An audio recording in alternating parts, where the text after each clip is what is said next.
Bienvenue dans notre podcast consacré au côté humain de la gestion de patrimoine.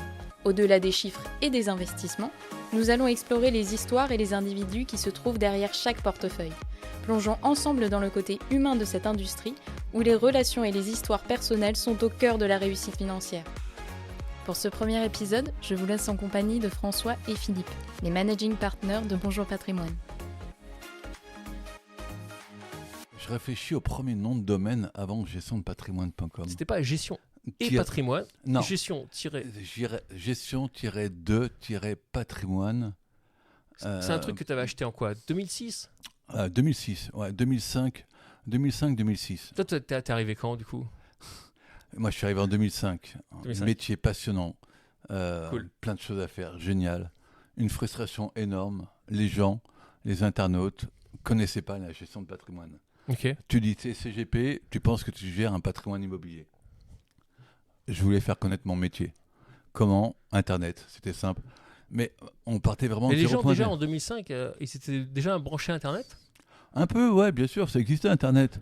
Mais dans la gestion de patrimoine, tu n'avais rien du tout. Et moi, j'étais frustré, donc commercialement parlant. Quelqu'un qui a de l'argent à placer, il fait quoi? Il va avoir son notaire, il va avoir son expert comptable, il va avoir son assureur. Sa banque, bien évidemment, mais jamais un conseiller en gestion de patrimoine. Notre métier n'existait pas. D'accord. Et donc, je voulais faire connaître notre métier, notre profession. Pas pour notre cabinet, mais pour notre profession, que je trouvais à forte valeur ajoutée pour les internautes. Et c'est pour ça que j'ai créé gestion-de-patrimoine.com ou .org. Et c'est le nom de domaine qui était libre. Ouais, c'était le seul nom de domaine qui était libre. Quand même. Ouais. Et donc, j'ai créé ça. Je me rappelle, c'était SPIP, l'éditeur logiciel. Mais voilà, j'ai créé ça. Et je me rappelle, j'étais déjà branché Google à fond. D'accord. Donc, toutes les pages que j'avais créées, j'ai passé des centaines d'heures. J'avais retenu, mais pas de vrai. Je l'ai déjà entendu plusieurs fois. Tous les mots-clés, je savais combien la redondance de chaque mot-clé dans les recherches Google, etc., etc. Et donc, j'ai créé toutes les pages par rapport à ce que je voulais faire passer comme message et par rapport aux mots-clés à répéter X fois dans la page, etc., etc. J'ai construit le site sur le contenu et un peu techniquement parlant. Et très vite. Et j'ai eu des gens de qualité, tu vois. J'étais agréablement surpris. Cool. Parce que j'ai vu des gens qui avaient compris le message. Donc des mecs qui cherchaient sur Internet déjà à l'époque, en fait. En Grâce au référencement, en tapant en fait. placement, investissement, défis ou autres, sont arrivés sur notre site et ils ont compris le message. Notre message, c'est quoi? On n'est pas là pour vendre, on est là pour conseiller, pour intégrer une solution dans une logique patrimoniale globale. Voilà. Et que c'est un puzzle. Je n'appelle ça comme ça, moi c'est un puzzle à construire avec toutes les problématiques fiscales, financières, juridiques, prévoyantes et tout ce qu'on fait a un impact sur tout le reste. Et c'est le message que j'ai voulu faire transmettre sur Internet en disant votre produit, quel qu'il soit, il doit s'intégrer dans une stratégie globale. Et j'ai des internautes qui m'ont appelé par mail ou par téléphone en disant entre guillemets j'ai compris votre message. Et ça, c'était quand? C'était avant 2008 ou Ah ouais, ou bien après avant. bien Ouais, avant. c'était 2005-2006, ouais. Ah oui, ouais. donc avant la crise des subprimes. Ouais, bien avant, ouais, tout à fait. Ok, donc le monde n'avait pas on va dire, il y avait toujours ce déficit de culture financière, tel qu'on l'a encore aujourd'hui. Hein. En fait, monsieur et madame tout le monde, très peu de culture financière. À l'époque, on était avant 2008 et il y avait déjà ce besoin, on recherchait déjà ce besoin. Il y a déjà ce besoin, sauf que notre profession n'était pas connue. Voilà, tout simplement. On n'existait pas. Il y avait un projet de loi, je crois qu'il était en 2008, en 2007, pour créer un ordre comme les experts comptables, comme les notaires, pour les CGP. Je crois que c'était le frère de Giscard d'Estaing qui avait porté le projet. Ça me rappelle un truc. Ouais, il avait porté le projet à l'Assemblée. Au niveau européen ou je sais plus quoi. Mais pour des raisons, je sais pas quoi, Bel le avortement. projet, rien du tout. Ouais. Et ce qui fait qu'on n'existe pas. On n'a aucune légitimité. Même encore aujourd'hui d'ailleurs. De quoi? Même encore aujourd'hui. Que dalle, zéro pointé. Zéro, hein. Zéro légitimité, zéro notoriété, zéro crédibilité. C'est un métier, aujourd'hui, est-ce qu'on peut le dire franchement, le métier de CGP n'existe pas. 100%. C'est que l'agrégat en fait de plein de statuts différents. Ouais. On parle de statut de quoi? On parle de statut de conseiller en investissement financier, intermédiaire en opération de banque, courtier en assurance. On parle de quoi? Compétences juridiques appropriées. Mais le métier de CGP n'existe toujours pas. C'est quand même dingue. Et le problème, c'est pas pour nous. Le problème, c'est pour le client. Le client qui a affaire à un conseiller, il ne sait pas si le conseiller, c'est un vrai conseiller qui est là pour travailler dans l'intérêt du client, ou si c'est un conseiller qui est là pour vendre de la défise, que soi-disant, bonjour monsieur client, vous avez une problématique de retraite, il faut préparer votre retraite, donc vous allez faire un investissement Pinel ou Cellier ou Robien ou Cellier, bref, peu importe. Là, tu parles de quoi? Tu parles des réseaux de distri de quoi? De défis, que genre du quoi? Du Prodemia, entre autres, mais pas que. À partir du moment où une problématique, tous les réseaux de vente partent du principe qu'il y a de l'épargne à placer, qu'il y a une problématique d'impôt, il y a une problématique de retraite. Bref, quelle que soit la problématique, derrière, la personne s'en sert pour vendre son produit X ou Y ou Z. Pour lui, pour ses objectifs commerciaux, et pas dans l'intérêt du client. Ok. Et le client n'a aucun moyen de savoir, malheureusement, s'il a affaire à un vendeur de produits financiers, prévoyance ou immobilier, ou un vrai conseiller qui est là pour conseiller. Ça, c'était la problématique dont tu nous parlais déjà en 2005, 2006, etc. Est-ce que c'est encore la problématique aujourd'hui? 100% la même. Donc rien n'a changé en fait. En 15 ans, rien n'a changé. Rien n'a changé, si ce n'est qu'il y a un peu plus d'informations qui circulent sur Internet. Ok, clairement. Hein. Mais d'un point de vue réglementaire, d'un point de vue officiel, absolument rien du tout n'a changé. Ok. Voilà. Tu as toujours des réseaux de vente qui sont là pour dire, monsieur client, vous payez trop d'impôts, vous allez faire du Pinel pour économiser vos impôts, préparer votre retraite. Alors que, au final, on le sait, hein, des lois de défisque en immobilier, il n'y a pas que le Pinel, il y en a au moins 10, 15 différentes, des niches fiscales, il y en a plus de 400 qui existent, etc. Donc en fait, le mec qui va te dire, voilà, hop, super, faites un Pinel parce que vous payez trop d'impôts, bullshit, zéro conseil, une approche à 360. Est-ce que c'est vraiment ça, en fait, qu'on met en avant sur gestiondepatrimoine.com? C'est ça maintenant, en fait. Ouais. Pardon, on est passé de 2005-2006. Si je ne me trompe pas, acquisition de gestiondepatrimoine.com, on est en 2008. Ouais. Ok. Pleine crise des subprimes. Aux enchères. Coup de bol. Aux enchères, putain. Total. Extraordinaire. On était sur un site, on va passer une offre, gestiondepatrimoine.com, à vendre. Dingue. Génial. On a acheté tout de suite. Combien à l'époque?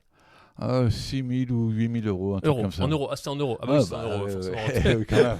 Ouais, non, je suis pas trop connecté, pardon. C'est en 2008, on était en euros. 8 000 euros. On n'a pas réfléchi, ah oui, on a donc, foncé dessus. all-in, quoi. Ouais.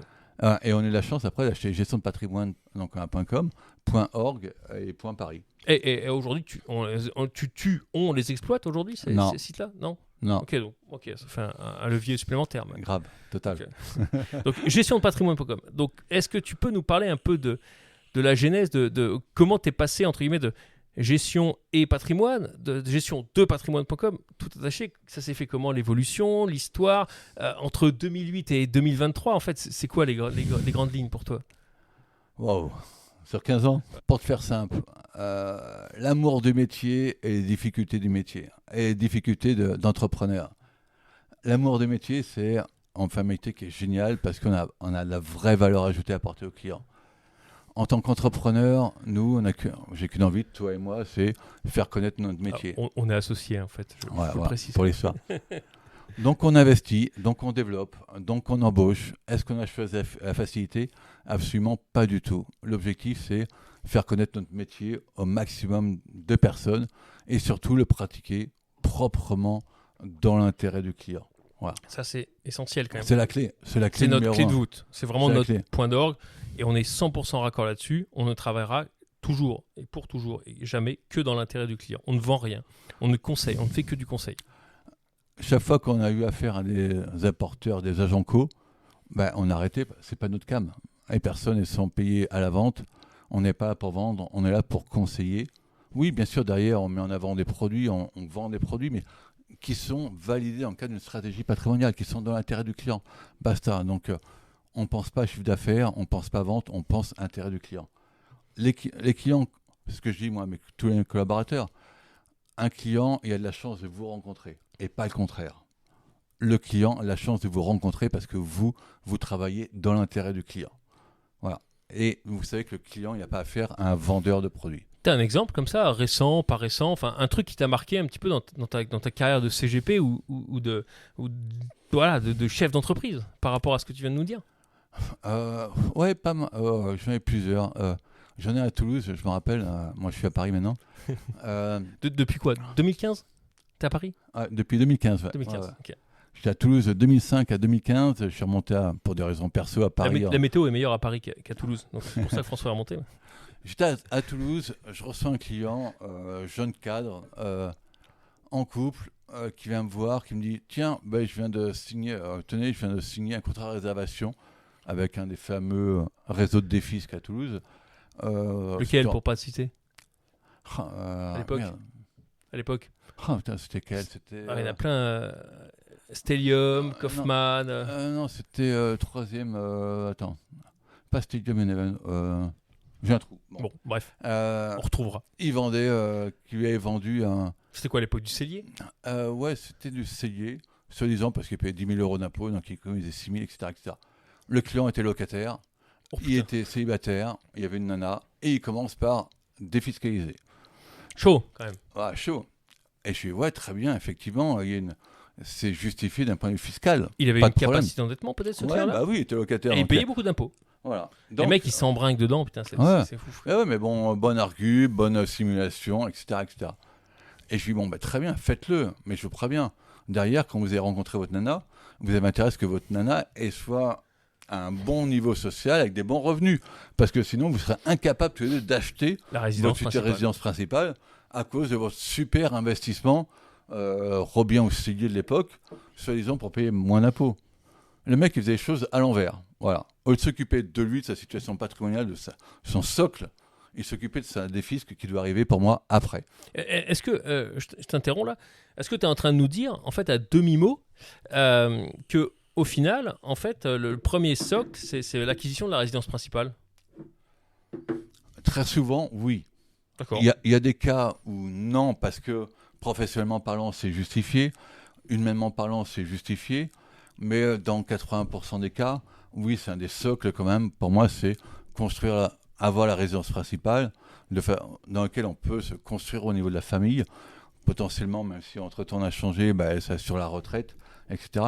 Mais oui, optimiser fiscalement sa situation, optimiser la retraite, tout ça c'est bien. Mais ce qui est important, c'est de vivre et de bien vivre. Vivre dans le confort auquel on mérite d'être. Donc oui, la résidence principale, pour moi, est un des premiers socles. Un des premiers socles. Après, il y a plein de cas dans lesquels c'est pour plus tard ou c'est jamais, bien évidemment. C'est au cas par cas. Okay. Donc est-ce qu'il a finalement continué son investissement en cellier ou Robien? Non, tu as dit, en fait, arrêtez, monsieur le client, on arrête. Ouais. C'est une connerie, on arrête. C'est une connerie, arrêtez, il a arrêté. Ok, 2 ans après, il s'est mis en relation, en couple. Il a pu acheter sa résidence principale, qu'il n'avait pas pu acheter s'il avait fait son investissement X ou Y ou Z. Voilà. Cool. Il t'a envoyé une bouteille de champagne. Il a fait merci, monsieur Lebeau. Non, mais ça fait 18 ans, il est toujours client du cabinet. Il nous a envoyé que ce client depuis. Voilà. Okay. Pareil, une autre erreur que je vois très souvent, c'est les clients qui arrivent, qui veulent investir en immobilier alors qu'ils n'ont pas d'argent de côté. Et pour moi, l'immobilier, ok, très bien, mais la vie n'est pas un long fleuve tranquille. Je ne fais pas d'immobilier si je n'ai pas suffisamment de patrimoine financier qui me permet d'assumer des problèmes X, Y ou Z que je pourrais avoir dans l'immobilier. Comme quoi, par exemple? Des loyers impayés, etc., etc. Si la personne n'a pas la surface financière je ne fais pas d'immobilier, bien évidemment. Et les gens, ils n'en prennent pas conscience parce qu'ils pensent que tout va rouler, alors que c'est totalement faux. Voilà. La moitié de nos clients, ils sont pris des taux en financier, ils ne veulent plus entendre parler de la bourse. Ils ont tort. L'autre moitié sont pris des taux en immobilier. Ils veulent plus entendre parler et ils ont tort également. Bon, il faut répartir, il faut ventiler, faire les choses proprement. Tu nous disais à l'instant, du coup, l'immobilier, la bourse, que des clients avaient pris une tôle, etc. Et tu nous parlais de diversification patrimoniale. Est-ce que tu peux continuer un peu dans ce cheminement? Wow, t'as combien de temps devant toi? Allez, 48 heures. Diversification. Compliqué. Pourquoi la diversification? Tout le monde sait qu'il ne faut pas mettre tous ses œufs dans le même panier. Ça, c'est la base. Ce que je vois, on passe notre temps à discuter avec des professionnels sur les marchés financiers, sur les marchés immobiliers. Ce que je retiens, c'est que personne n'a de boule de cristal, concrètement. Tu prends 4 gérants bien plus informés que nous, bien plus intelligents que nous. Attends, c'est quoi un gérant, déjà?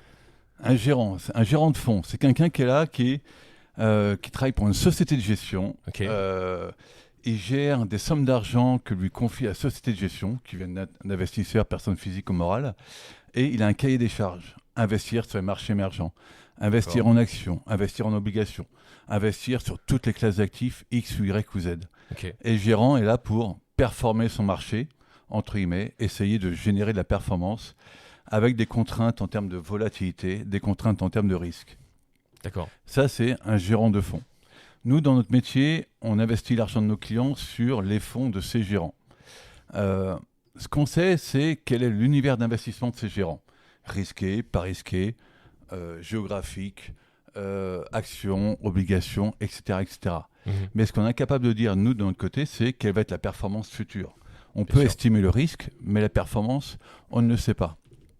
Et quand je discute avec des gérants, ce que je m'aperçois, c'est que tu prends 4 gérants brillants, bien informés, avec toute leur équipe d'analystes et tout ce qui va bien, et tu peux avoir 4 stratégies d'investissement totalement différentes, alors qu'ils ont tous les mêmes data à disposition. Ok.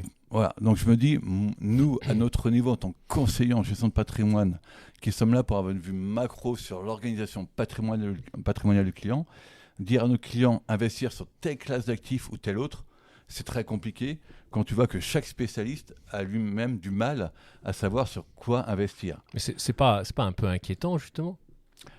Non, dans le sens où la diversification est nécessaire pour, in fine, chercher la performance et amortir les phases de risque et les chocs qui arrivent systématiquement. Des chocs, tu en auras toujours en immobilier, en financier, que ce soit des chocs géopolitiques, des chocs de santé.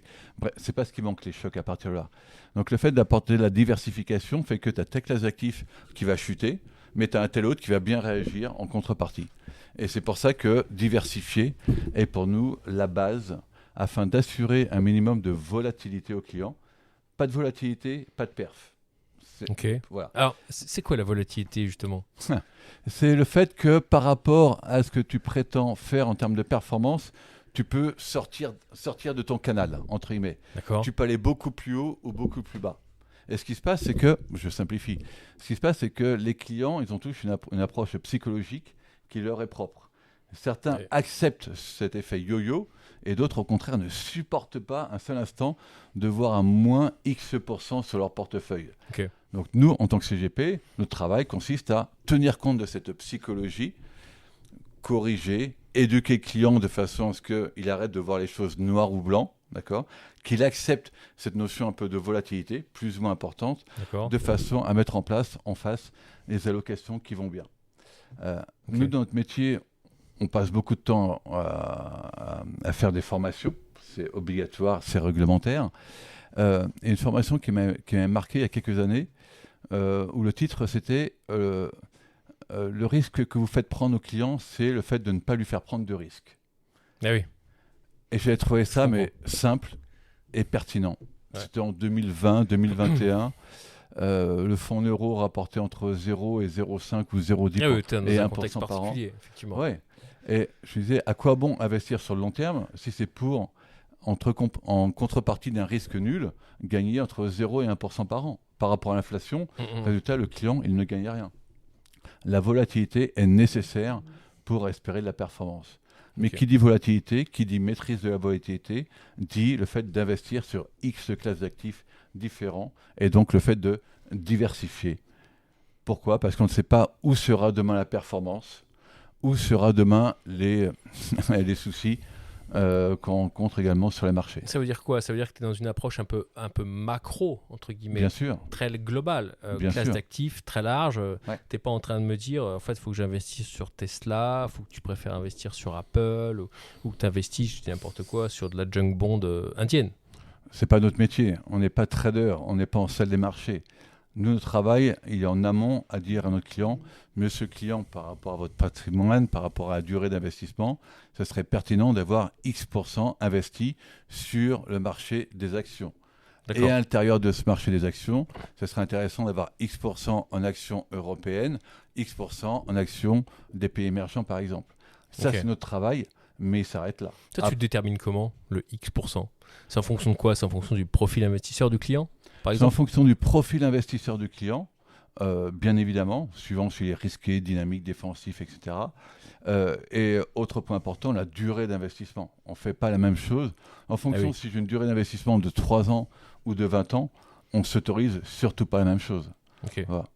On voit trop souvent des clients arriver, après 2 ans d'année euphorique sur les marchés actions. Oui, je veux investir sur les marchés actions. Très bien. Combien de temps vous avez devant vous? 1 an, 2 ans? Bon courage. Hors de question d'investir un centime. Je préfère dire non au client que de dire oui, mais ce client va faire ça. Parce que Oui, bien sûr. il suffit de se prendre un gadin, on n'a pas le temps de se refaire derrière. Alors que sur du long terme, on se prend un gadin, oui, c'est désagréable, oui, c'est pénible, oui, il faut gérer la relation client, mais oui, on a largement le temps de se refaire derrière. Ok, très clair. Donc, cette diversification, c'est la clé. Depuis qu'on fait ce métier, des crises, on en voit. Et ce qu'on voit, c'est qu'il y en a de plus en plus sur des périodes de plus en plus courtes et qui sont de plus en plus violentes. Contrairement à avant, on avait des crises assez profondes, mais on pouvait se projeter en termes de dégradation des marchés, en termes de croissance des marchés. Aujourd'hui, c'est beaucoup trop réactif, beaucoup trop court. Il faut être... donc, ce qui fait que c'est... Pour nous qui avons un investissement, une durée, un objectif d'investissement macro long terme, on ne peut pas se permettre d'avoir un raisonnement court terme. Voilà. C'est pour ça qu'on investit sur les classes d'actifs, indépendamment de ce qui se passe à un instant T, parce qu'on n'a pas de boule de cristal. Ok. Mais, ok, très très très clair. Ton sentiment par rapport à l'environnement actuel, un petit peu sur les taux d'intérêt, malgré tout le fait que les actifs sans risque reviennent un peu dans la bataille.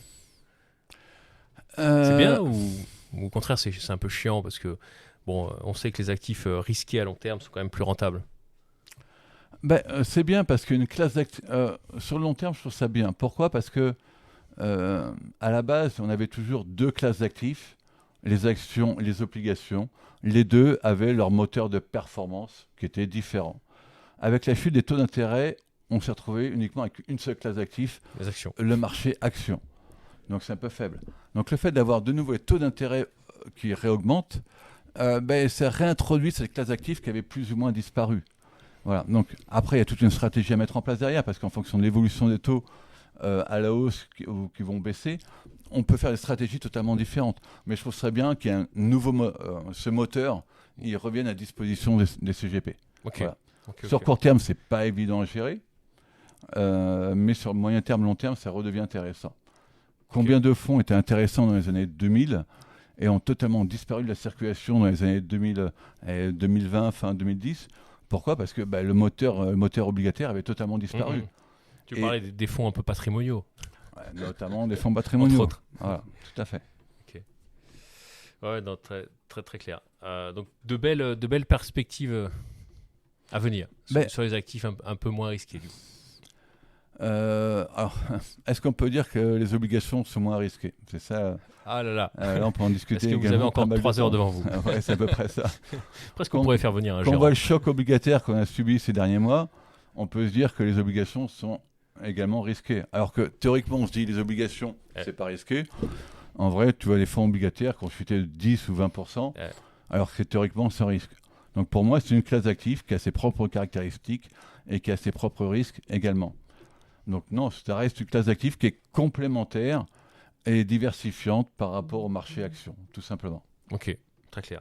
Est-ce que tu veux nous dire, parce que là on parle action, on parle obligation, bon, les fonds euros, on sait ce que c'est, etc.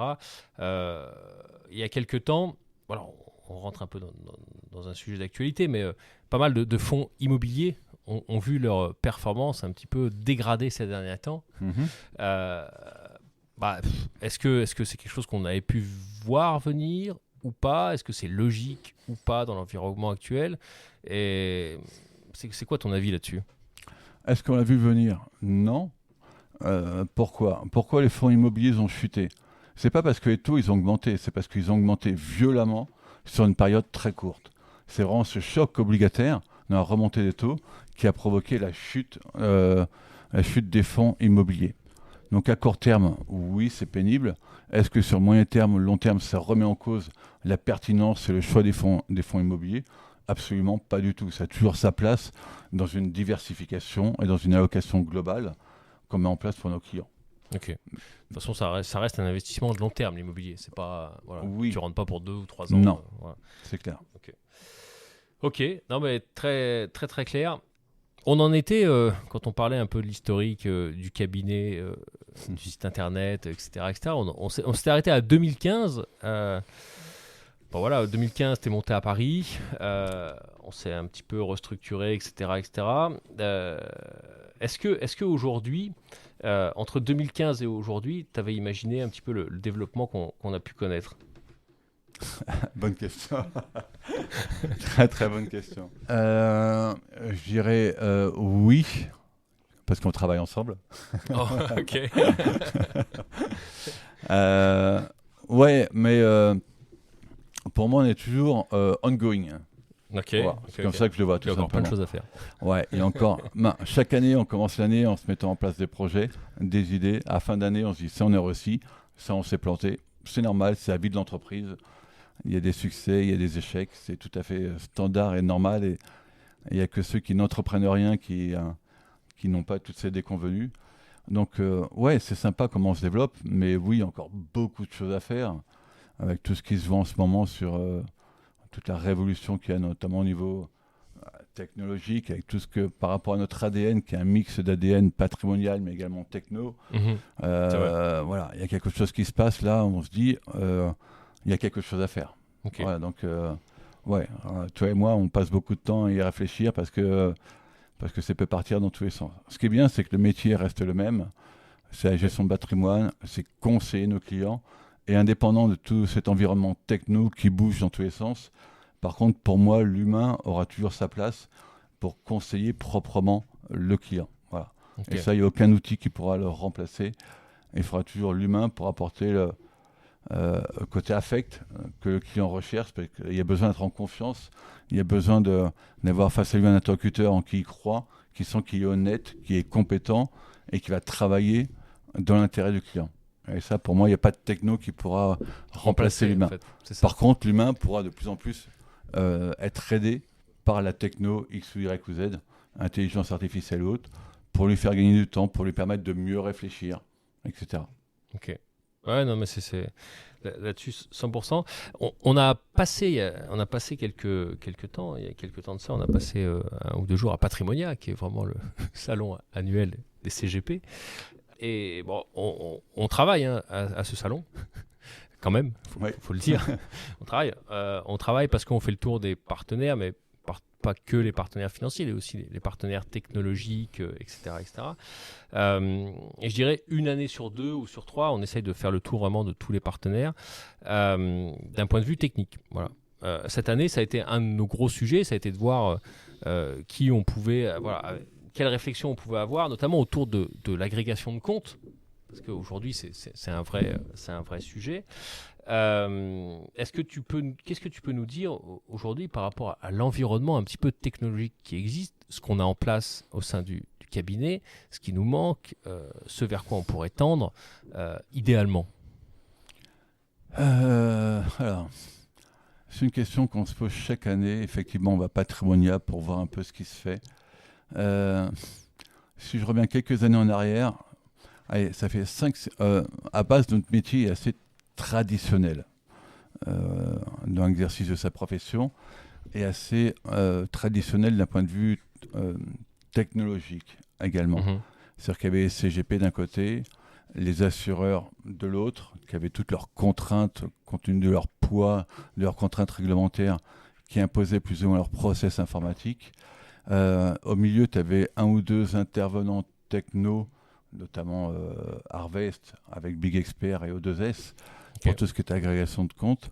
Mais le marché était assez simplifié par rapport à ça. Il y a quelques années, on a commencé à voir arriver à Patrimonia, notamment les fintech, avec beaucoup d'espoir pour commencer un peu à foutre un coup de pied, on va dire, dans la fourmilière pour un peu révolutionner tout ça. Le constat que je fais aujourd'hui, c'est que pour l'instant, il n'y a pas grand-chose réellement qu'à bouger.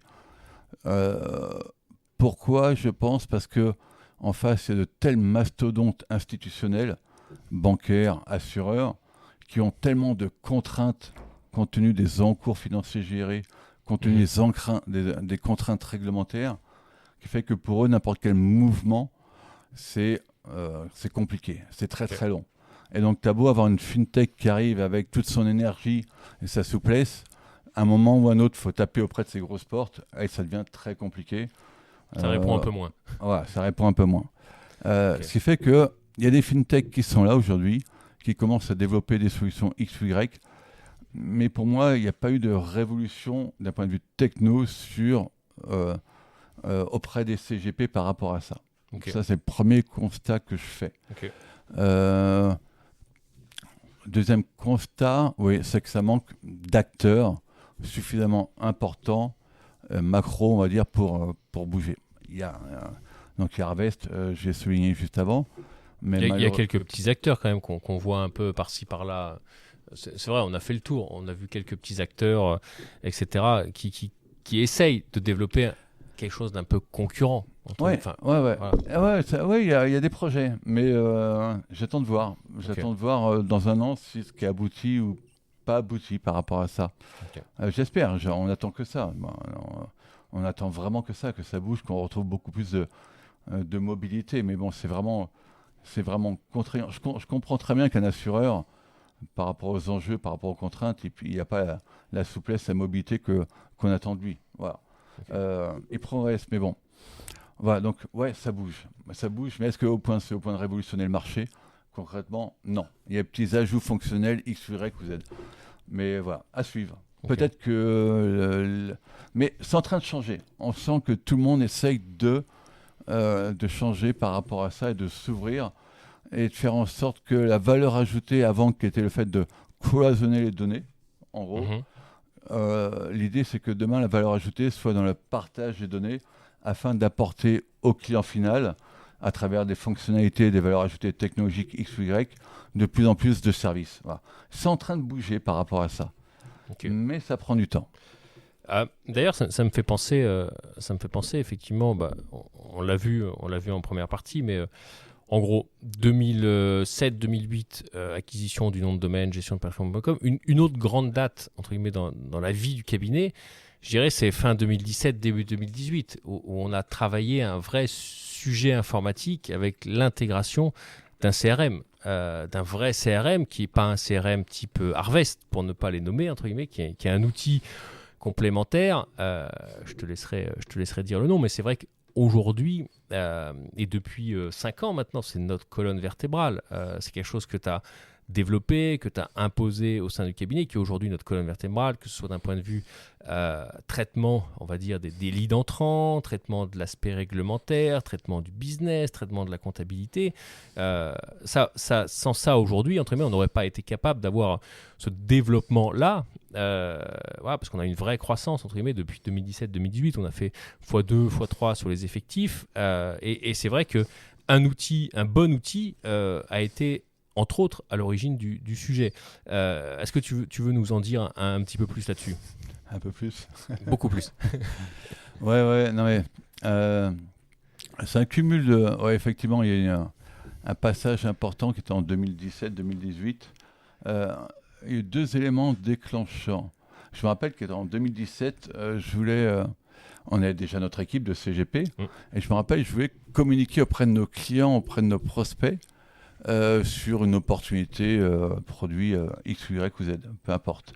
Et donc je m'étais rapproché de tous les CGP pour qu'ils m'envoient leur base de clients, leur base, il y a 3 éléments, et leur base de données clients et prospects.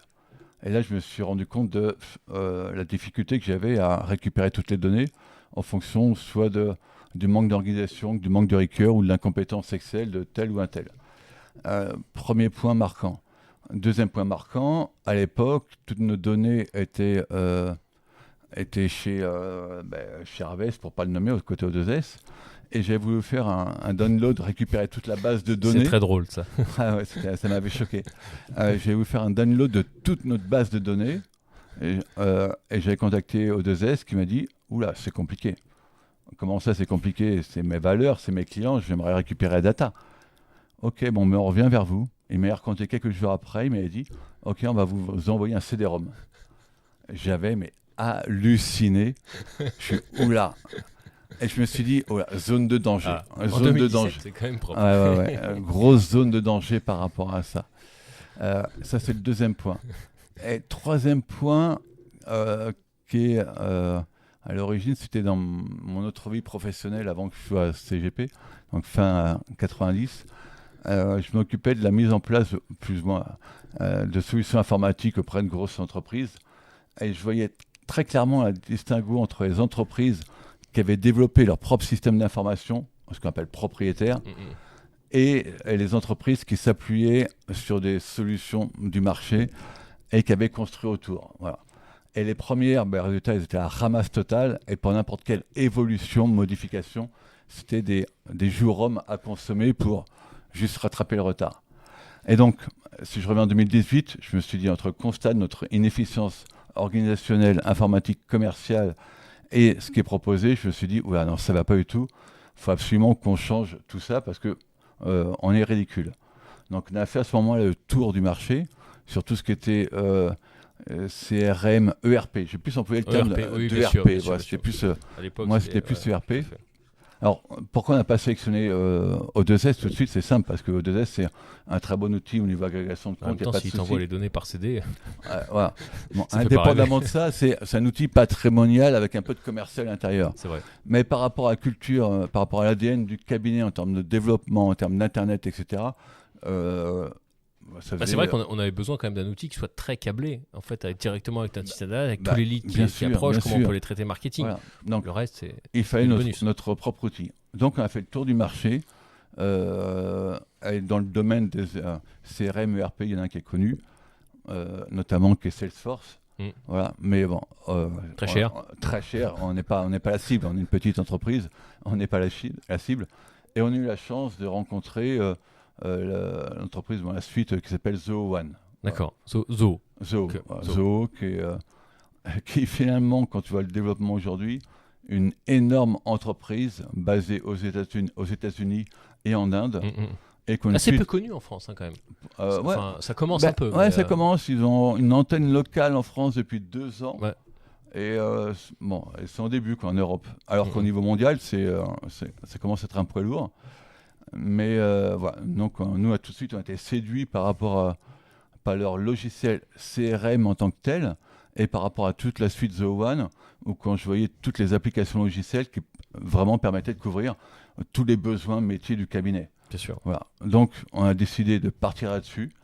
Ce qui fait qu'aujourd'hui on a une suite, on est client Zoho One, et on utilise X solutions de la suite Zoho, et toute l'entreprise aujourd'hui travaille autour de Zoho, que ce soit pour l'acquisition des leads à partir d'Internet, la gestion des contacts. Toute notre équipe marketing travaille par rapport aux data qui sont sur Zoho. Tous nos process réglementaires sont déclenchés à partir de Zoho à travers des workflows qu'il y a dans tous les sens. Bon, bref, aujourd'hui, on est 100% Zoho. Et quand je vois l'outil, comment il est puissant, quand je vois le nombre de dossiers qu'on arrive à gérer, en fonction des campagnes, bien sûr, je me dis qu'on a fait un bon choix, parce que même quand on était dans une période de gros pics avec des centaines de dossiers par mois, on n'a eu aucun plantage technique, organisationnel, parce qu'on a une colonne vertébrale qui est absolument monstrueuse en termes de fiabilité. Donc ça, c'est effectivement 2018. Il y a eu des évolutions entre 2018 et 2023, au moment où on enregistre un petit peu cet épisode, ou ça a été assez régulier. Comment ça s'est passé, l'évolution avec Zoho? Ouais, si. Allez, on va dire qu'il y a une V1 de 2018 à 2020, de 2022 à 2022. Okay. Il y a une V1, et ensuite 2022 par rapport à des besoins qui étaient de plus en plus importants. Ouais. On a besoin de faire un gros update, on va dire, au niveau de la base, au niveau de son organisation, au niveau des bases de données intérieures, de façon à être 100% full compatible pour 2023 à 2030. Ok. Aujourd'hui, du coup, la suite Zoho One, ça gère quoi? Tu m'as parlé tout à l'heure de CRM. Ok. Donc ça, c'est relations clients. Tu m'as parlé de marketing, mais il y a plein d'autres briques dans Zoho One. Ouais, donc, alors, t'as l'internaute. Allez, on parle de l'internaute qui est sur Internet. Il est sur notre site gestiondepatrimoine.com. On peut discuter avec lui à travers Zoho Sales IQ, pour tout ce qui est chat. Ok. Il remplit son formulaire X ou Y. Il arrive dans notre base de données Zoho CRM. Du lead, derrière, il y a des workflows qui partent dans tous les sens pour être traités par les CGP en fonction des datas. D'accord. Donc, il devient un contact et après, il devient client. Ensuite, on utilise, pour tout ce qui est visio, on utilise notamment Zoom Meeting pour tout ce qui est rendez-vous en visio. Il signe les papiers parce qu'il devient client, donc tout ce qui est papier, on le fait signer avec ZooSign. Voilà. Donc, au passage, on a pris un rendez-vous avec ZooBooking. Pardon ? Au passage, on a pris un rendez-vous avec ZooBooking, tout à fait. Ensuite, ce client génère du chiffre d'affaires, donc ça part côté ZooBooks pour tout ce qui est facturation concrètement. On a une base de données client monumentale, importante, pardon, donc pas mal d'opérations à faire, à gérer par le CGP ou par le support, donc beaucoup de, ce que j'appelle ça, de tickets, d'intervention. Pour des opérations d'arbitrage, de mise à jour de coordonnées, etc. Donc, on a Zoodesk, qui permet de gérer tout ce qui est ticketing. Ticketing soit généré par le client, soit généré en interne. On est en train de déployer ZooProject. L'idée, c'est quoi ? C'est d'apporter au client une visibilité sur tout ce qu'on va faire avec lui dans les mois qui suivent sa souscription, en termes de réorganisation patrimoniale, etc. Bien sûr. Donc avant, on utilisait un Gantt Excel. On est en train de passer sur ZooProject, qui est en mode dynamique, sur lequel le CGP intervient, le middle office intervient, le support intervient, le client peut intervenir. Tout ça en mode dynamique, avec une vue globale qui est partagée qui est dynamique. Tout ça à travers ZooProject. On utilise pour tout ce qui est campagne emailing, ZooCampaign. Mais tout ça avec pas mal d'intelligence. La chance qu'on a, c'est qu'on fait un métier où on a beaucoup de data. Parce que notre métier l'exige et l'impose, tout simplement. Donc nous, cette data, on peut l'utiliser intelligemment pour communiquer auprès des clients en fonction de son profiling. C'est-à-dire qu'on va pouvoir communiquer à nos clients qui sont proches de la retraite, qui ont déjà un investissement immobilier, qui ont déjà des crédits immobiliers, etc. pour dire, monsieur le client, vous avez déjà un crédit, il est peut-être intéressant de le renégocier, etc. On peut segmenter notre base de données lead aux clients autant qu'on veut, de façon derrière à pouvoir faire les campagnes de communication les plus ciblées possibles. Et la suite Zoo, typiquement, permet derrière de déclencher automatiquement les actions, ce qui fait que de l'ouverture du mail à la génération d'une tâche pour le CGP pour dire tiens, monsieur le client est intéressé par telle campagne d'information, ce serait intéressant de le rappeler par rapport à son crédit immobilier, par rapport à son projet d'investissement, de retraite, de déficit, etc. Tout ça aujourd'hui peut être géré automatiquement. Ah oui, c'est impressionnant. Juste une question comme ça, parce que quand on parle data, entre guillemets, c'est vrai que dans notre métier, on est quand même assez attentif à ça par rapport à la protection de données. 100% RGPD compatible. 100% RGPD, bien sûr, on ne se pose même pas de questions. Okay. Ouais. Après, ce que tu dis là, c'est super intéressant. Moi, j'imagine tous les cabinets qui peuvent être dans ce schéma-là. Effectivement, et de se dire, voilà, aujourd'hui, on a un site internet effectivement qui est quand même visible, qui produit, entre 100 150 000 visites par mois, avec un certain nombre de leads, avec un certain nombre de prospects, etc. Ok, c'est à l'heure où on se parle en 2023. C'est quoi un petit peu la projection que tu peux avoir à horizon 2024, 2025, 2030 par rapport à ça? Est-ce qu'on parlerait un peu intelligence artificielle, par exemple, ou pas derrière? Ouais, on est obligé parce que, qu'on le veuille ou non, nous on veut, mais elle fera partie de notre environnement. Donc soit on la subit, soit on est passif, soit on est actif par rapport à ça. Mais ce qui est sûr, c'est que l'intelligence artificielle fera partie de notre environnement à tous demain. Ça, c'est le point de départ. Okay. Voilà. Ensuite, d'un point de vue purement business, alors, point fort, point faible. Ok. D'un point de vue business, qu'est-ce que j'y vois? Aujourd'hui, nous, dans notre modèle économique, on est bien référencé sur Google. Les gens, ils tapent leurs mots-clés sur Internet pour se renseigner sur l'assurance vie, la défisque, l'héritage, la succession, peu importe. Notre site est tellement riche et tellement pertinent en termes de contenu, on remonte assez vite dans les classements de Google. Donc les internautes arrivent sur notre site Internet et à un moment, ils remplissent un formulaire de contact ou une demande d'information. Voilà. Ça, c'est grâce à Google. Demain, l'IA peut modifier tout cet environnement. Pourquoi ? Parce que demain, l'internaute, il sera sur Bard, sur ChatGPT ou autre. Il tapera sa question, il aura tout de suite la réponse qui lui sera fournie. Donc je pense, ce qui fait que l'internaute, entre guillemets, n'aura plus besoin d'aller sur le site internet pour lire l'article et trouver sa réponse, parce que l'IA va lui fournir immédiatement. Un chat IA pour avoir la réponse. Quoi. Exactement. Et je pense que demain, ça sera le quotidien vraiment de tout le monde. Et ce qui fait que la personne, aujourd'hui, elle va sur le site, elle pose sa question, elle trouve la réponse sur Google, elle clique sur le lien, elle arrive sur notre site. Demain, Google Bard ou GPT ou Bing va lui fournir directement la réponse. Donc il y a des chances, des risques, que demain, le trafic de nombreux sites internet, il chute par rapport à ça, tout simplement. Et ça, c'est le risque que je vois par rapport à toutes les sociétés qui dépendent, entre autres, d'Internet et de la visibilité Internet. Ouais. Voilà. Ça, c'est le point négatif au niveau de l'IA. Point positif, l'IA, ça va énormément apporter aux prospects, aux clients et à l'entreprise. Au prospect, parce qu'il va trouver tout de suite une information plus rapidement, plus facilement. Au client, pourquoi ? Parce que l'idée pour moi, c'est que demain, l'entreprise mette à disposition l'IA, quelle qu'elle soit pour ses clients, soit pour ses services en interne. Voilà. L'idée, c'est quoi ? C'est le client, il nous interroge. Entre guillemets, l'IA peut facilement lui fournir la réponse sur le processus pour changer sa clause bénéficiaire, mettre à jour ses coordonnées, avoir la situation de ses comptes, etc. Ou des questions même patrimoniales, quand tu vois comment c'est puissant derrière. Et surtout, nous, en interne, j'y vois également un gain énorme en termes de productivité et surtout de qualité de service vis-à-vis du client final. C'est qu'aujourd'hui, on a une telle quantité d'informations propres à chaque produit, propres à chaque assureur, dans un environnement fiscal, réglementaire qui est tellement compliqué. Très, très lourd, bien sûr. Ce qui fait qu'aujourd'hui, lorsqu'on doit fournir une réponse, ça ne se fait pas en 2 minutes. Voilà.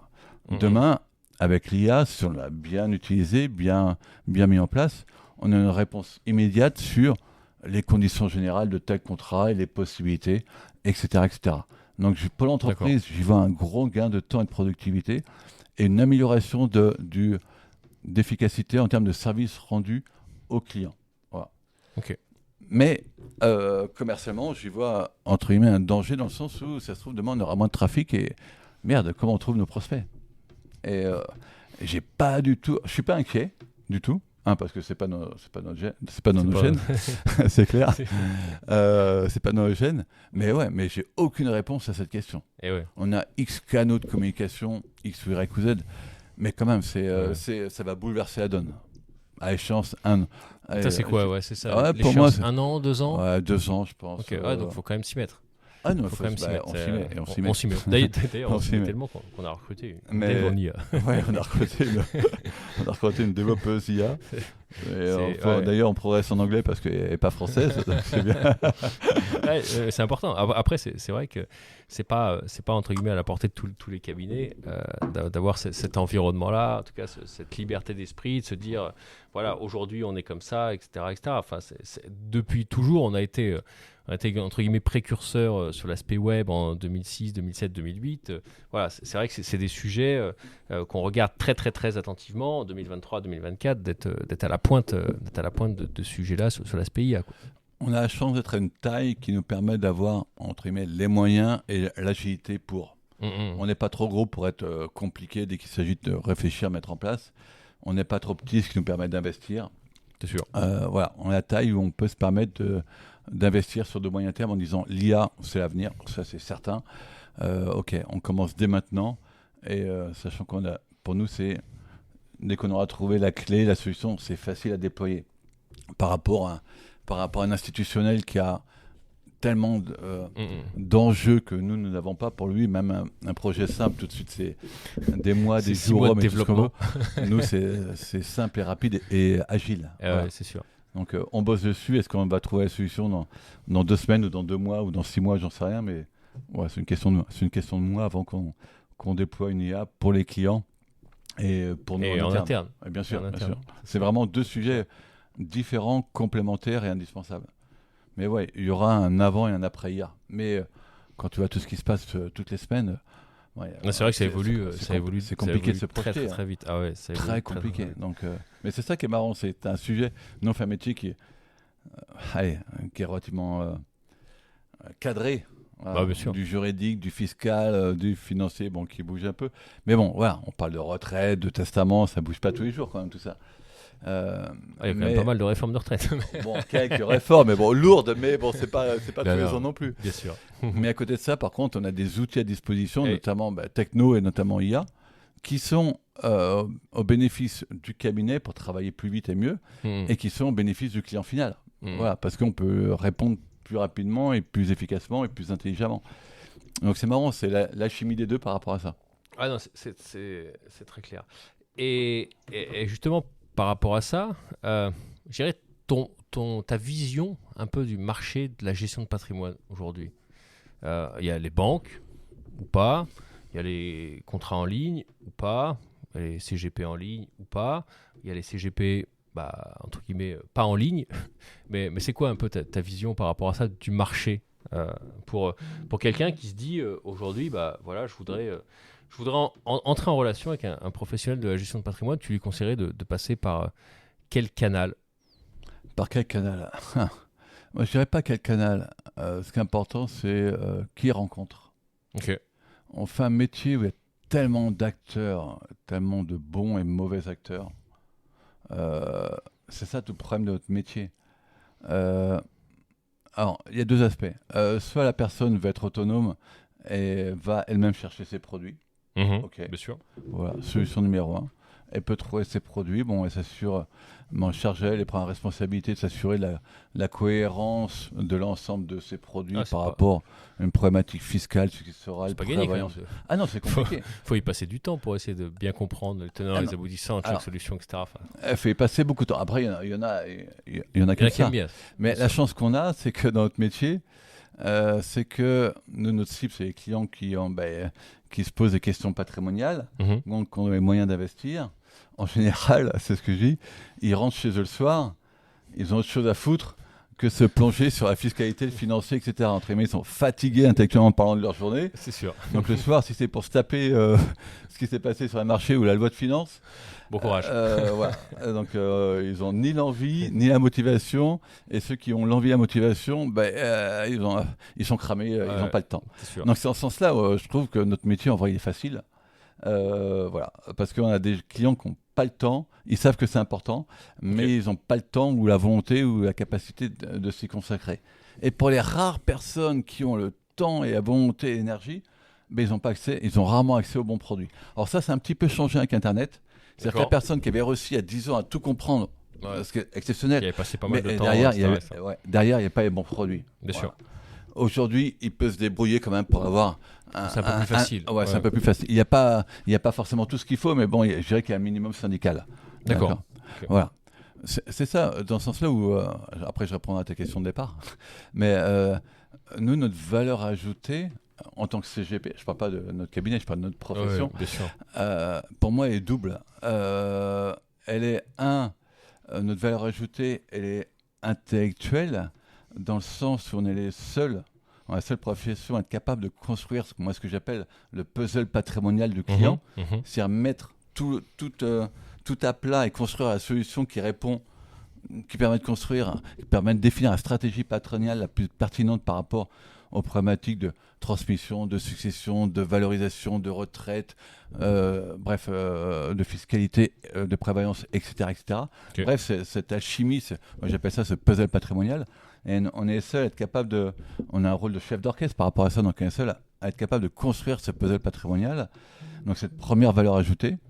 Et notre deuxième valeur ajoutée, c'est que on a la chance d'être sur le circuit de la distribution de tous les produits. On a la chance d'être à un endroit où on a tous nos partenaires à disposition pour nous permettre de proposer à nos clients les meilleurs produits du marché. C'est génial. Pourquoi? Le marché comme ça, c'est tout, donc on en profite. Donc tu sais bien, donc nous on va chercher tous les produits qui nous intéressent, en France ou en dehors de la France, qui nous permet vraiment de répondre à tous les besoins, sur tous les sujets financiers, fiscaux, immobiliers, etc. Donc je me dis qu'on a la profession a une telle valeur ajoutée, soit métier, soit produit, Ce qui fait Il n'y a aucune raison de ne pas faire appel à un CGP. Que le marché, il est facile. Le point faible du marché, le point faible, c'est quoi? Pour moi, il y en a 2. Un, nous ne sommes pas un ordre. Voilà. Ouais. Ce qui fait qu'il y avait un projet de création d'ordre il y a quelques années, comme les experts comptables, comme les notaires. Le projet est tombé à l'eau juste avant qu'il arrive à Giscard d'Estaing, non? C'était une dizaine d'années, il est tombé à l'eau pour des raisons X ou Y. Voilà, ce qui fait qu'aujourd'hui, un client particulier, il ne sait pas à qui affaire. Bien sûr. Il ne sait pas s'il a affaire à un vrai vendeur CGP de fisc, ou un vendeur de tapis, produits assurantiels, des fiscs, etc. Il va voir la personne qui va faire un mini audit avec des jolis camemberts pour dire, monsieur le client, je suis CGP. Voilà, vous avez une problématique. Non, je ne suis pas CGP, je suis conseiller patrimonial, ou conseiller stratégie retraite, ou conseiller optimisation. Et il va arriver avec des jolis camemberts pour dire, monsieur le client, vous avez une problématique de retraite, vous payez trop d'impôts, ça serait bien de faire un investissement immobilier. Voilà. Et voilà. Et c'est ça. Ça finit toujours sur un Pinel. Ouais. C'est ça qui est dommage. Mais voilà. Et le problème, c'est que la personne en face, elle n'a aucun moyen de savoir si la personne qui est en face d'elle, c'est un vendeur de produits, indépendamment de la qualité du produit, ou à faire un vrai conseil. Voilà. Et c'est ça le souci. Et le souci, pour moi, aujourd'hui, il est toujours présent. Il n'a jamais réglé. Il n'a pas changé. Hein. Et c'est ce qu'on dit à un collaborateur. Quand vous avez un client, un prospect, il a la chance de vous rencontrer parce que vous savez que vous êtes propre, honnête, et tout ce que vous allez dire, c'est dans l'intérêt du client. Voilà. C'est ça. Mais malheureusement, le prospect, lui, n'a pas les capacités de le savoir. Non. Mais moi, dans les domaines sur lesquels j'y connais rien, voilà, je suis obligé de faire confiance à mon vendeur ou conseiller, mais je ne sais pas ce qu'il me dit, c'est... Alors je creuse un peu, mais je ne sais pas ce qu'il me dit, si c'est pertinent ou si c'est de l'enfume totale. Et malheureusement, c'est pareil dans notre profession. Voilà. Ouais. Non, donc là, par rapport à ça, quelle réponse? Il y a de plus en plus de réglementation. Donc d'un côté, c'est lourd. Donc d'un côté, on l'a subi, de l'autre côté, on en profite parce que ça permet de nettoyer un peu le marché, concrètement. Certains arrêtent en disant, c'est quand même, ça devient un peu borderline. Point numéro 2, il y a des crises. En ce moment, il y a une crise IMO. Il y a les cabinets, les vendeurs de fiscs, ils font la gueule, concrètement. Bien sûr. Très bien, c'est très bien pour nous. Voilà, entre guillemets, parce que ça permet d'éliminer certains acteurs qui sont là pour vendre du Pinel, concrètement. C'est sûr. Alors, j'ai pas du tout répondu à ta question de départ, qui était... Je me rappelle plus, c'est ça le problème. Comment je vois le marché Le marché par rapport aux banques, par rapport aux contrats en ligne, par rapport aux vendeurs des fiscs, entre guillemets, sans les nommer, par rapport aux vrais CGP, enfin voilà. Est-ce que c'est un marché qui se structure par le haut, par le bas c'est quoi ton avis un peu par rapport à ça? Pour moi, il se structure, c'est bien. Je pense que ça va vers le haut, concrètement. Du fait des contraintes réglementaires, ça va vers le haut. D'accord. Je pense, déjà, c'est le point de départ. Les signatures sur un bout de coin de table, signé, monsieur le client, tout va bien se passer. Oui, c'est quand même... Ça tend à disparaître quand même. J'espère que c'est fini pour de vrai. C'est clair. Après, je pense que tout le monde aura toujours sa place. C'est-à-dire qu'il y a des clients qui ont besoin d'aller chez leur banque, dans leur banque, parce que ça les rassure d'avoir une institution. Voilà. Okay. Psychologiquement parlant, tu peux pas lutter contre, et l'idée, c'est pas de lutter contre. Hein. Quelle que soit la solution, l'objectif, c'est de bien dormir la nuit. Donc, si la personne préfère confier son argent à son banquier plutôt qu'à un intermédiaire qui en vrai place l'argent dans les institutions, bref, mais s'il préfère son banquier parce que c'est rassuré, parce que son banquier a 3 minutes à pied, tant mieux pour le client. Voilà. Même si le banquier échange tous les 6 mois. Même si le banquier échange tous les 6 mois, mais derrière, il y a une institution. Ouais. Donc voilà, il n'y a pas de conseil, il n'y a pas la qualité du produit, mais il y a la vitrine, il y a la marque. Voilà. Et pour certaines personnes, il faut de la marque. C'est sûr. Voilà. À côté de ça, il y a des sites internet qui se bougent, qui sont dynamiques, qui proposent des offres qui sont parfois intéressantes, pertinentes, et au contraire qui intéressent des clients qui sont prêts qui ont compris un peu le concept et qui se disent tiens, pourquoi pas. Voilà. D'accord. Mais dans les deux cas, pour moi, il n'y a pas de conseil. Et pour moi, tu as beau acheter les meilleurs produits du marché. Si tu ne sais pas à quoi ça sert. Si tu ne sais pas à quoi ça sert, si ça ne correspond pas à ton besoin. Compliqué. C'est con, tout simplement. Je vais simplifier. Tu es dans une tranche de revenus à 45%, tu achètes un produit immobilier SCPI qui n'existe pas, qui fait du 20% par an de rendement, je fais n'importe quoi. T'en reste beaucoup moins après. Faut quand même si c'est pertinent et que tu achètes cash, bien évidemment, ce qui est totalement stupide, faut pas oublier que sur tes revenus, qui est le premier vainqueur, le premier gagnant, c'est l'État, parce que tu relâches 45% d'impôts plus 17% de CSG-RDS. Aïe. Voilà, ça c'est la cohérence patrimoniale. Alors que le produit est très bon, mais il n'est pas adapté au client ou à son mode de financement. Donc pour moi, le conseil, c'est la base. Okay. Le civil, c'est la base, et on construit autour. Voilà. Donc si on a un truc à dire à nos auditeurs, en fait, c'est plutôt privilégier le conseil, privilégier celui qui va vous mettre en garde, entre guillemets, sur ce qui est bien, ce qui est pas bien, avant d'essayer de vous vendre quelque chose, peut-être. Pour moi, c'est la base. C'est la base. C'est le conseil avant tout. Vous sortez d'un rendez-vous 1, ou même d'un rendez-vous 2, où votre conseil, soi-disant conseil, arrive avec un produit, monsieur client investissez 200 000 euros en LMNP ou certains contrats d'assurance vie, fuyez. Voilà. Et pourquoi? Parce que la personne, elle est là pour vendre. Elle est là pour vendre son produit. Peut-être que son produit est très bon, c'est pas le sujet, mais elle est là pour vendre et pas pour mettre en place une solution qui correspond aux besoins du client. Voilà. Je fais une aparté par rapport à ça, mais ce qui est vraiment spécifique à quel point nous on est autistes sur le sujet. Nous, tout notre cabinet, nous avons que des salariés. C'est vrai. Voilà. On n'a pas de mandataire. On n'a pas de mandataire. Pourtant, on a déjà racheté les portefeuilles, etc., où il y avait des mandataires et aucun souci avec les mandataires. Et je ne dénigre absolument pas du tout les mandataires. Mais nous, dans notre conception, on n'arrive pas à travailler des mandataires parce qu'un mandataire, il ne vit que par la commercialisation de produits. Et nous, ce qu'on demande à nos CGP, c'est de conseiller en amont et mettre en place les produits ensuite. Or oui, bien sûr, on gagne notre vie grâce au conseil qu'on facture et grâce aux produits qu'on met en place ensuite. Mais psychologiquement, c'est pas du tout le même chemin. Sûr. Mais ça peut paraître Il n'y a pas de pression commerciale pour nos collaborateurs. Ça peut paraître futile et subtil pour le client ou la personne qui nous écoute, mais pour nous, c'est vraiment une frontière entre les deux. On n'a jamais réussi à travailler avec des mandataires, aussi sympathiques et bons soient-ils, parce que pour nous, c'est à part. C'est pas notre. C'est une autre mentalité. C'est une mentalité qui est pas qui est pas la nôtre. On a essayé, ça n'a pas fonctionné. Bref, mais c'est vrai. Aujourd'hui, tout le monde est salarié parce qu'on va privilégier plutôt une approche conseil. Très clairement, une approche globale. Parfois, il n'y a que du conseil à faire. Il n'y a pas de solution X ou Y derrière à commercialiser. Et ça, c'est largement dans notre ADN, entre guillemets, de privilégier vraiment le conseil en premier. Non, mais écoute, très, très, très cool. Je fais une parenthèse. Je me suis fait gronder par une cliente il y a quelques jours. J'avais rencontré au courant du printemps. Qui a récupéré un peu d'argent, on va dire ça comme ça, et qui me dit monsieur Lebeau, qu'est-ce qu'on fait? Ok, j'envisage de faire ça. Et résultat, 5 mois après, c'est pas bien ce que je veux dire, on n'a toujours pas mis en place. Oui, effectivement, c'est pas bien. Pourquoi? Parce que pour moi, dans un premier temps, je voulais tellement revoir son régime matrimonial et l'envoyer chez le notaire pour revoir son testament, qui pour moi qui était le socle avant de commencer à parler alors qu'il y a pas mal d'argent à placer. Mais voilà, je veux faire les choses dans l'ordre et proprement et dans l'intérêt du client. Donc ma cliente m'a engueulé de manière sympathique, mais elle voit clairement que je suis pas là pour récupérer son argent et le placer.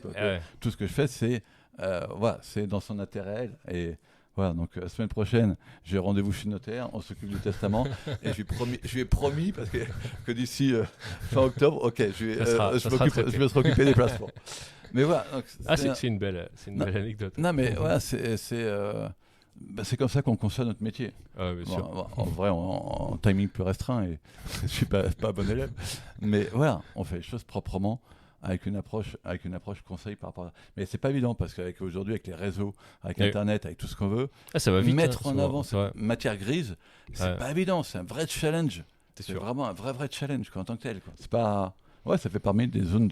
Pour moi, ça fait partie des zones Ouais, c'est la communication, c'est avoir une clientèle en face qui comprend, qui s'adapte, qui perçoit l'intérêt. Donc, avant le produit, il y a la cohérence globale des solutions. Voilà, les solutions et ensuite les produits. Ok, eh ben, parfait. Je pense qu'on est pas mal. Ce que je peux vous dire comme ça, c'est qu'on a un guide qui est très bien fait sur notre site internet gestiondepatrimoine.com pour vous donner les bons tips justement pour voilà, avec les clés pour choisir votre CGP, mine de rien. Voilà, donc je vous invite vraiment à aller le regarder, à le télécharger et promis, on vous rappellera dans la foulée si vous avez des questions complémentaires. Non, bah, pour moi c'est cool, on arrive au bout de cet épisode. Je sais pas si tu veux rajouter un petit mot supplémentaire, François, mais c'est vrai que voilà, depuis le début c'est une belle histoire. On a vu les évolutions entre la création, le développement d'Internet, l'évolution des structures, l'intégration d'un ERP CRM, le développement effectivement du cabinet et des clients, l'arrivée entre guillemets de l'IA. Si on doit se souhaiter quelque chose pour 2030 dans le meilleur des mondes. 2030. Alors, au niveau macro, que notre profession de CGP soit reconnue, éventuellement qu'on soit en ordre.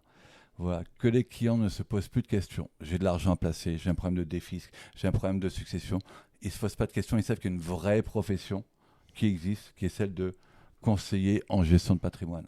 Okay. Ça, c'est mon vœu numéro 1 pour l'ensemble de la profession. Et à l'intérieur de ça, le vœu pour notre cabinet, c'est que notre cabinet, Bonjour Patrimoine, devienne une des références dans le domaine de la gestion de patrimoine, qu'on a réussi à dupliquer notre marque, notre motivation, notre modèle économique, tout simplement, voilà, qu'on devienne une référence dans le domaine de la gestion de patrimoine. Ça, c'est 2030, on a eu en 2023, allez, on a 7 ans. 7 ans, ouais. Avec l'IA, tout est possible, ça peut aller très vite, on peut faire beaucoup de choses, mais c'est sûr. Ouais, c'est jouable parce que le marché, c'est ce qu'on dit à nos collaborateurs, tous les indicateurs sont ouverts. Oui. Malgré les crises, malgré toutes les difficultés qu'on rencontre, la société évolue, le monde est en croissance, qu'on le veuille ou non. Le monde est de plus en plus compliqué également. Bref, avoir un interlocuteur de confiance, pour moi j'insiste beaucoup sur la confiance. Pour la gestion de son propre patrimoine, c'est quand même... Et à qui on a confiance, et qui est intègre, et qui est compétent. Pour moi, c'est 3 mots-clés. Votre interlocuteur que vous devez trouver, c'est confiance, intègre et compétence. Voilà. Pour moi, il y a tout à fait sa place, que ce soit en 2010, 2020, 2030, parce qu'il va devenir indispensable dans le monde où tout va très vite. Il y a une offre qui sera de plus en plus abondante, et avoir un bon conseil sur qui s'appuyer pour faire les bons choix, c'est notre rôle, c'est notre job, et nous on s'éclate à faire ça. Parfait. Merci François pour cet épisode. C'est un grand plaisir. Merci. Une très belle conclusion. Et rendez-vous en 2030. Allez, ça marche. À bientôt. Au revoir. Et voilà, c'est la fin de cet épisode de notre podcast sur le côté humain de la gestion de patrimoine. Nous espérons que la plongée au cœur de cet univers vous a été enrichissante. N'oubliez pas de vous abonner pour ne rien manquer des prochaines discussions et découvertes. À très vite.